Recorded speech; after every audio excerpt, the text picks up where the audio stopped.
we've compiled a list of the 10 best Easter eggs and video game surprises throughout video game history. Are you ready to rock this dragon? Dragon, rock the dragon. Was there a Dragon Ball Z Easter egg? No, there's not, but I really wish there was, because that was a cool link. But the first game, we're kicking off with some Kojima, because Kojima is the king of Easter eggs and the king of our hearts. Little known fact, well, it's actually really well known. Metal Gear Solid 3 Snake Eater, when you come up against the sniper, the end, you can choose to battle him out, or you can choose to sneak up on him and stab him when he isn't aware, or you can just stop, save the game, go away, have a quiche, play around for a week or so, come back, and a week has passed in real time in the game, and the end has died of old age. Oh, bless. Bloody boomers.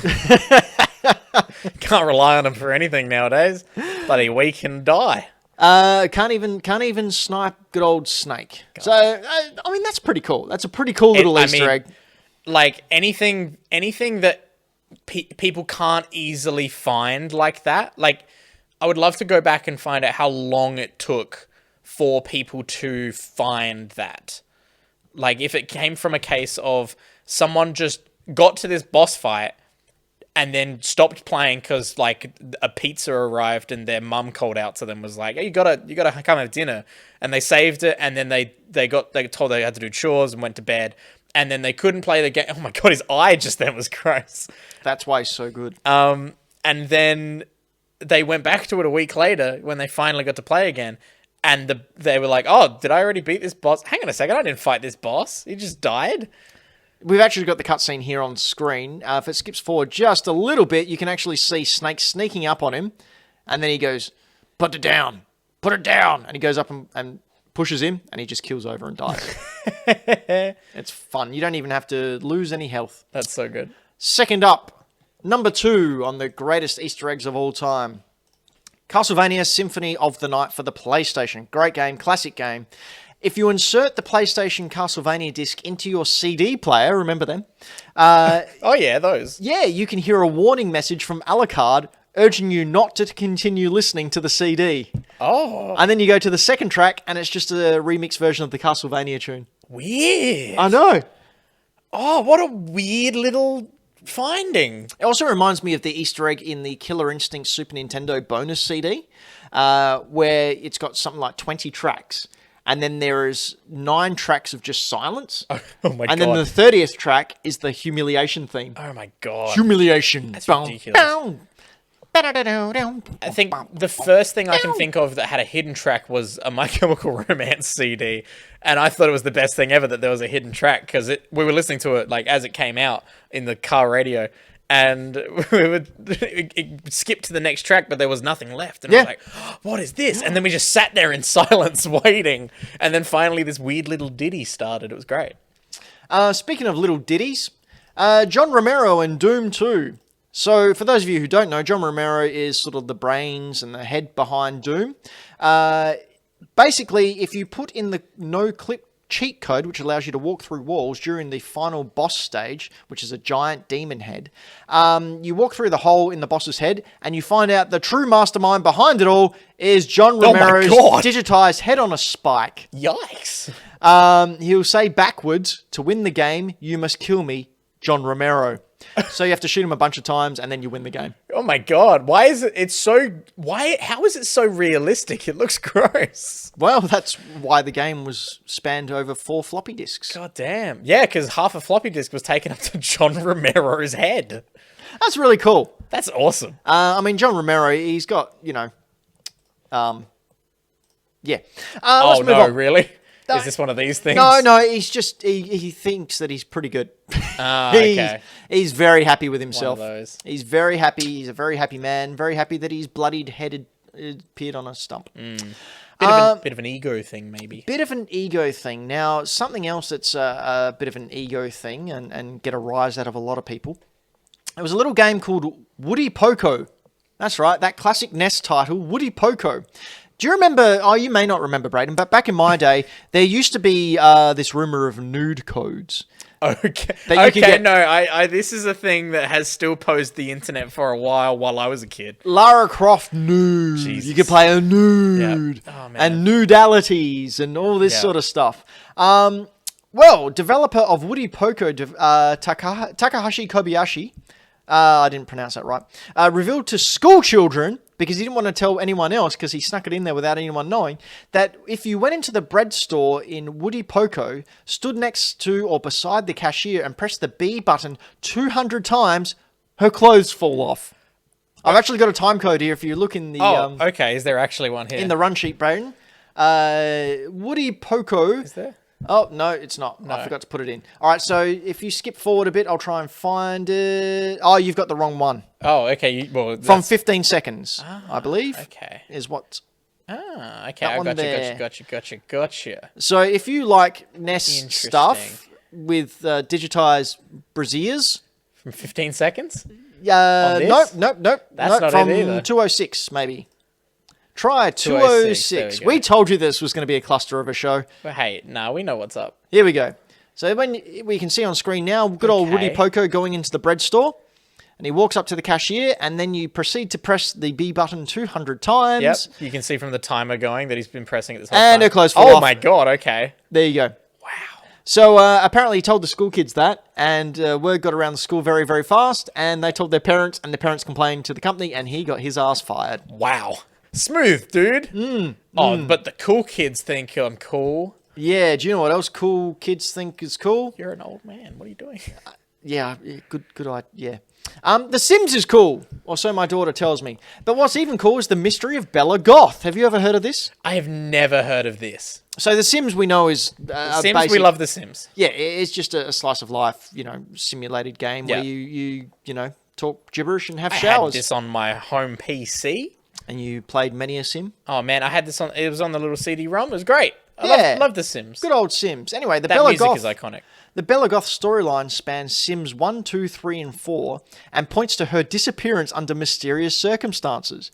You will find references to her absolutely everywhere within the games, from appearing in wall art, on milk cartons, and newspapers, and even making the odd appearance as a child, alluding to multiple timelines. What? In The Sims!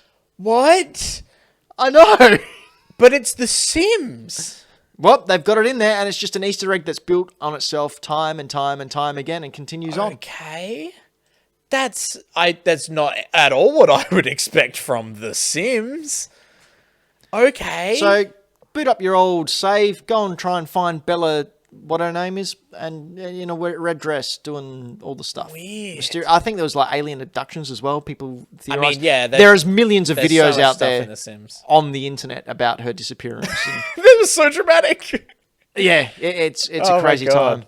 What a weird rabbit hole. Dylan Villain in the live chat saying, the Bella Goth mystery, I spent hours trying to figure this Oh my out. God. So there you go. There is people out there There who are are- still trying to work out what's going on. The twist. Dun, dun, dun. Twist That's is it's amazing. us. It was us all along, Austin. Oh my God, how weird. You know what else is weird? Roblox. I just don't get it. I don't get Probably it because I'm a either. very old man. I don't get it at all. I thought I understood what kids like, and then all of a sudden it was like, oh, okay. Nah, I have no idea. I what think this it's just a is. gathering spot where kids can mess around and make their own games. And as stuff. we all know, internet chat rooms, safest place to be. It is. The most popular child's interactive game, having 32.6 million users daily, is Roblox. So this Easter egg is triggered when you, as a user, as an admin user, inputs the commands $I love you ? Or always watching ? Not creepy at all. No, have you got the time code for this one, Yeah, Brad? it's this section here This section somewhere. here, it's coming up very, very shortly. For those of you listening to the podcast, we're just watching some Roblox. For anyone who doesn't know what Roblox is, yeah, this isn't really going to help because this is just a lot. It's Lego men walking around with a multi-online That's player the thing base. I don't get. It is Lego. It is like, it's just ripping off like Lego and Mega Blocks and stuff like that. Minecraft and everything. But Like- hey, 32.6 million users daily. You can't complain about that. With Anyway, an average age of 4. you put in the code I love you ? And this video Jesus plays. Christ! Yeah, big Oh, old fuck scary that. clown. Oh, what the fuck, Roblox? I thought you were for kids. This is bullshit. So this plays, and it's just Fuck. a clown close up Oh. to the camera, rubbing his face and his head. Why? Oh. I bet that's the developer. You reckon? Oh, I would reset my character as well. I'd uninstall that shit instantly. That's the worst. Well, I feel bad. Braden, that scared you a bit. So we're Yeah. going to move on to Silent Hill 2. Oh, great. To I'm make sure up I'm for going to it. be so much better on this one. So once you play through once, then pick up a key at the park and go to the observation room on the dark side of the hotel. Inside, there's a Wizard of Oz-like reveal with the true puppeteer of the game's events standing there for all to see. That's right, it's this cute little doggy. Okay, I'm here for this one. This is great. Look at the little sheep.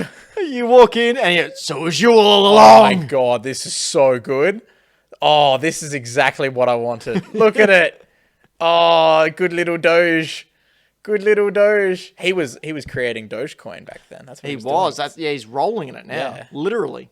Good boy. Good boy. Good boy. That's so good. All right, my god. the number 8th greatest Easter egg or surprise in video games is one that got its heels in retro history. In 1990, Nintendo held a contest. A conquest. A contest at the and the randomly selected winner would make an appearance in the next Legend of Zelda game, A Link to the Past. Ooh. A kid by the name of Chris Houlihan was that winner. Now, as we can see on screen, by running north into the bush that hides the hidden passage into the castle basement, you'll fall into the bush, not the basement. If you're fast enough, you will fall into the Chris O'Halloran room, which is just a single room with rupees everywhere, getting you a whole heap of money, and there's a little tag where you go up and press it, and it says, "Hi, I'm Chris O'Halloran. This is my room, but it's a secret, so don't tell anyone, okay?" That's great. It's great, and they just won a competition and was now forever immortalized in one of the best games ever created. That's wholesome. I love that. Speaking of wholesome and continuing on the Legend of Zelda storyline, I'm surprised that a lot of people aren't actually familiar with this particular Easter egg. So when you are as Child Link and you go to see Princess Zelda for the first time in the Hyrule Castle courtyard, you go in and you take a look into the windows on the side and you can see the portraits of all the Mario gang. Oh. There's 4 different pictures, which includes Mario, Yoshi, Bowser, and Luigi. Sure. Yeah, really cool. I love that Nintendo are just like, yeah, we're going to throw our own thing into our own thing. Yep, they do that a lot. And Yeah. even not their own thing, they've put their stuff in there. Yeah, fair enough. Which brings me to the number 1 awesome Easter egg surprise of all time in complete video game history. Ooh. I am referring to, of course, Kojima-san's opus, Metal Gear Solid. Is this section bookended with Kojima? It's Kojima all the way, baby. Kojima all the way down. So there's a couple of reasons why this is number 1. I'm referring to, of course, the Psycho Mantis reads your memory card in the battle where you first come up against Psycho Mantis. So back in those days, there was no internet. You had no idea. And every time you tried to defeat Psycho Mantis, he would be able to read your mind and teleport away. Yeah.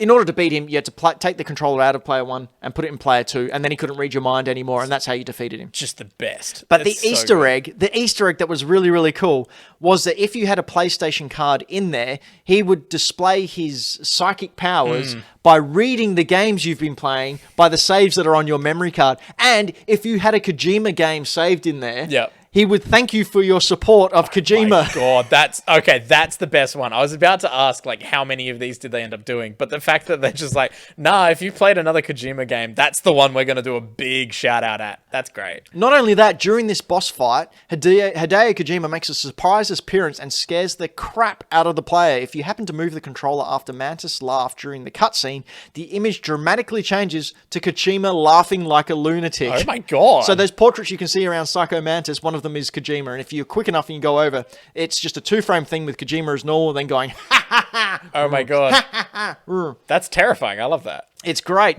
But another bonus Easter egg. Bonus. Is the remake of 2004 with Metal Gear Solid for the GameCube, the Twin Snakes. It was the remake exclusively for the GameCube.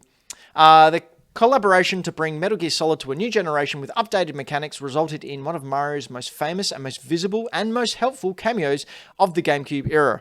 During a cutscene in Otacon's lab, Mario and Yoshi clearly can be seen on the desk and be interacted with. Shooting a Yoshi causes him to let out his trademark cry, while shooting Mario brings out the classic one-up sound and healing your health a little bit. Oh my god. I'm just finding the footage because... Oh, I didn't have it? No, I wasn't in there. It's all good. I found it.